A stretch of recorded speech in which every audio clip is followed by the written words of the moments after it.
Hello everyone, હું મેહુલ સરાફ સૌનું સ્વાગત કરું છું મારી ચેનલ ધ બ્રાઇટર્સમાં.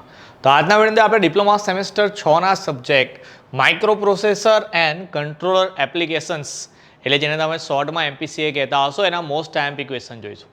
આઈ થિંક હવે ડિપ્લોમા સેમ 6માં ઇલેક્ટ્રિકલમાં જો સ્ટુડન્ટ્સને ટફ લાગતો હોય તો એક આ સબ્જેક્ટ હશે, પણ આપણે અહીંયા એવા મોસ્ટ આઈએમપી ક્વેશ્ચન લઈને આવ્યા છે કે જો આટલા જ ક્વેશ્ચન કરશો તો સારા એવા માર્ક્સથી તમે પાસ થશો. એવું નહીં કહેતો ખાલી પાસ થઈ જવા હશે, કારણ કે આ જે ક્વેશ્ચન અહીંયા હું આઈએમપીમાં એડ કરેલા છે એટલા ઇમ્પોર્ટન્ટ ક્વેશ્ચન છે કે લગભગ આખું પેપર આપણું આમાંથી સેટ થવાનું. જો કે જોઈએ કયા કયા ક્વેશ્ચન કરવાના છે, તો સૌથી પહેલાં ક્વેશ્ચન છે આપણો બસ એન્ડ ઇટ્સ ક્લાસિફિકેશન. એટલે કે બસ શું છે પહેલાં એની ડિફાઇન એટલે કે ડેફિનેશન વ્યાખ્યા લખવાની છે, પછી એનું વર્ગીકરણ કરવાનું છે આપણે. ઓકે, 3 કે 4 માર્ક્સમાં આવે ક્વેશ્ચન એ રીતનો છે. સેકન્ડ છે આપણો ઇન્ટરપ્ટ્સ એન્ડ ઇટ્સ ટાઈપ્સ. તો ઇન્ટરપ્ટને બી ડિફાઇન કરવાનું કે ઇન્ટરપ્ટ એટલે શું અને એનું બી ક્લાસિફિકેશન એટલે કે કેટલા કેટલા ટાઈપની ઇન્ટરપ્ટ્સ આવે. એના પછી પિન ડાયાગ્રામ ઓફ 8085 અને આર્કિટેક્ચર ઓફ 8085. હવે તમને આટલો આઈડિયા તો આવી જ ગયો હશે કે પિન ડાયાગ્રામ અને આર્કિટેક્ચર એ વેરી ઇમ્પોર્ટન્ટ છે. આર્કિટેક્ચર 7 માર્ક્સમાં જ આવશે અને પોસિબિલિટી એવી બી છે કે પિન ડાયાગ્રામ બી 7 માર્ક્સમાં પૂછાઈ શકે છે. પિન ડાયાગ્રામ 7 માર્કમાં પૂછાય તો દોરવાનો તો છે જ આપણે, પણ દરેક પિનનું ફંક્શન બી બતાવવાનું છે કે કઈ પિન કઈ રીતે કામ કરશે. ઓકે, ચલો એના પછી ઇન્સ્ટ્રક્શન એન્ડ ઇટ્સ ક્લાસિફિકેશન એટલે કે ઇન્સ્ટ્રક્શન કેટલી કેટલી ટાઈપના આવે એનું બી વર્ગીકરણ કરવાનું છે આપણે. એના પછી same addressing modes, direct indirect જેટલા બી એડ્રેસિંગ મોડ્સ છે 4 માર્ક્સમાં કે 7 માર્ક્સ બધા ક્વેશ્ચન એવા છે કે 4 કે 7માં ઓલ્ટરનેટલી પૂછાઈ શકે. મે બી 3 માર્ક્સમાં પૂછાય તો તમે ખાલી એની વ્યાખ્યા લખીને કેટલી ટાઈપના આવે એટલે કે એનું વર્ગીકરણ કરો તો ચાલશે એટલું. ઓકે, એના પછી છે ડેટા ટ્રાન્સફર ઇન્સ્ટ્રક્શન. સેમ જેવા માઇક્રો પ્રોસેસરના 2 ક્વેશ્ચન હતા એવા સેમ માઇક્રો કંટ્રોલર એટલે કે 8051ના છે, કે જેમાં 8051નો પિન ડાયાગ્રામ ને 8051નું આર્કિટેક્ચર ડ્રો કરવાનું અને એક્સપ્લેન કરવાનું 7 માર્ક્સમાં છે. ટોટલ આ 4 ક્વેશ્ચન જો તમે તૈયાર કરી લીધા કે બંનેના પિન ને બંનેના આર્કિટેક્ચર, તો 14 માર્ક્સ તો એટલામાં જ થઈ જશે. ઓકે, ચલો એના પછી 10થમાં છે આપણું સ્પેશિયલ ફંક્શન રજિસ્ટર્સ એટલે કે SFRs જે પ્રોગ્રામની અંદર યુઝ થતા હોય છે. એના પછી 11થમાં છે ડિફરન્સ બિટવીન માઇક્રો પ્રોસેસર ને માઇક્રો કંટ્રોલર. આ 2 ને 2 4 ને 5 ક્વેશ્ચન કર્યા તો 18 માર્ક્સ થઈ ગયા. આ તફાવત 100% પૂછાશે 4 માર્ક્સની અંદર. ઓકે, પાસ થવાની તો તૈયારી થવાય. ઓકે, પણ મેં પહેલાં બી કીધું હતું કે લાસ્ટ સેમ છે તો આપણે ટ્રાય કરવું કે સારા એવા માર્ક્સ આવે. ઓકે, ચલો એના પછી જોઈએ નેક્સ્ટ. તો 12th નંબરનો ક્વેશ્ચન છે આપણો એપ્લિકેશન્સ ઓફ માઇક્રો કંટ્રોલર એટલે કે માઇક્રો કંટ્રોલરના ઉપયોગો. 3 માર્કમાં પૂછાય કે 4 માર્ક્સમાં પૂછાય, કઈ કઈ જગ્યાએ યુઝ થાય બધું ડિટેલમાં સમજાવવાનું રહેશે. એના પછી પોર્ટ 0 અને પોર્ટ 1ને વિથ ડાયાગ્રામ એક્સપ્લેન કરવાનું છે. ઓકે, એના પછી 14થનો ક્વેશ્ચન છે આપણો એક્સપ્લેન PSW એટલે કે PSW પ્રોગ્રામ સ્ટેટસ વર્ડ એને એક્સપ્લેન કરવાનું. તો એનો જે બ્લોક ડાયાગ્રામ છે કે એમાં કેટલા ટાઈપના રજિસ્ટર આવે એ બતાવવાના.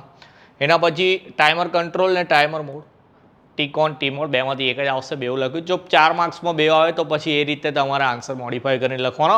પણ જો તમને આખા આન્સર આવડતા જ હોય બંને તો પછી પહેલેથી જ કહેતો આવ્યો છું જેટલું આવડે એટલું લખીને જવાનું, પાછું ઘરે લઈને આવવાનું નહીં. હવે તો ઓલરેડી ડિપ્લોમા પતે તો પછી ઘેર લઈને હું કરીશું એને. ઓકે, 16માં જે ક્લાસિફિકેશન ઓફ મેમરી 7 માર્ક્સમાં પૂછાય, આ બી કરી લઈએ તો પેલા 18 ને 7 25 થઈ ગયા, પાસ થઈ ગયા તમે. ઓકે, ચાલો એના પછી તફાવત છે અહીંયા રેમ ને રોમ વચ્ચેનો અને EEPROM ને EEPROM. Okay, erasable programmable memory એવું કંઈક છે ને પેલું ડબલ છે.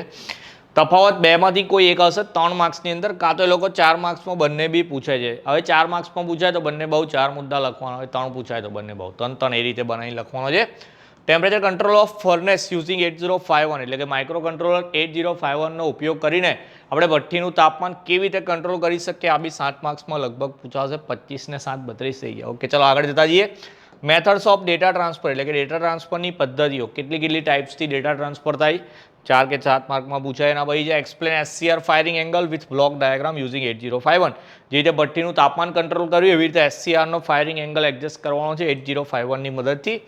તો આટલા ક્વેશ્ચન થયા આપણા 20. એની પછી જોઈએ આગળ 21મા નંબરનો ક્વેશ્ચન આપણો ડેટા એક્વિઝિશન સિસ્ટમ. ઓકે, ચલો એના પછી 22માં જે આર્કિટેક્ચર ઓફ PLC. તો જેવી રીતે 8051 8085નું આર્કિટેક્ચર કર્યું તો પછી PLCનું બી કન્ફર્મ જ છે 4 માર્ક્સમાં કે 7 માર્ક્સમાં. 32 ને 4 5 ગણ લઈએ, 4 માર્ક્સ 7માં એવું નહીં ખબર, 5 માર્ક્સ ગણીએ તો 37 માર્ક થઈ ગયા. એના પછી advantage and disadvantage of PLC, block diagram of SCADA fix જ છે, પૂછવાનો છે 4 માર્ક્સમાં, એટલે 40 માર્ક્સનું પેપર રેડી થઈ ગયું.